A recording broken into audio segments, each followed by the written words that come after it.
একটি গোলাপ যখন তার ডাগরতা নিয়ে বাংময় হয়ে ওঠে, আমার চোখে তখন আলিঙ্গনাভিলাষী বাহুর মতো পথ, গোধূলি রঞ্জিত দিগন্ত, কয়েকটি অলৌকিক কলরবহীন বছর, একটি মুখের অলকা তিলক, কাঙ্ক্ষিত টেলিফোন নম্বর, আমার জন্মদিনের পোশাক, সিগারেটের ধোঁয়া, আর আধুনিক কবির বই, আর অস্পষ্ট কতিপয় ঘোড়া, স্বপ্নে দেখা সোনার ঘড়া।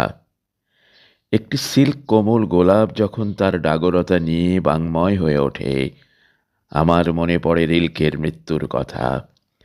মনে পড়ে বহুদূরে রজপাড়া গাঁয়ে আমার আব্বার কবরের কালো মাটিতে হলদে পাখি রঙের মতো এক বিকেলে একটি গোলাপ অর্পণ করেছিলাম। আমার চোখে পানি ছিল না এক ফোঁটা, অথচ ফুলের কান্নায় ভিজে গিয়েছিল আমার অস্তিত্ব।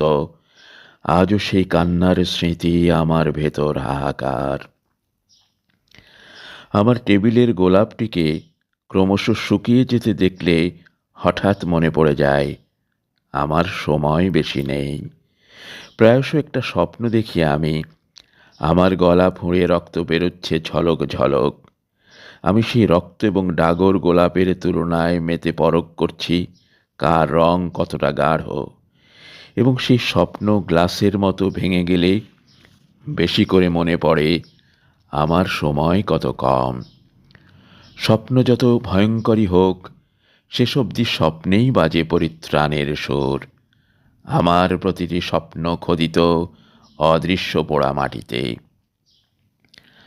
আমার টেবিলের গোলাপটিকে যখন পাপড়ি ছড়াতে দেখি, তখন আমি চৌচির মাঠে উবু হয়ে বসে থাকা কৃষক, বেতফলের স্বাদে ভরপুর কিশোরী, নতুন চরে পড়ে থাকা লাঠিয়ালের ভেজা শরীর, পালকির পর্দা সরিয়ে তাকানো নতুন বউ।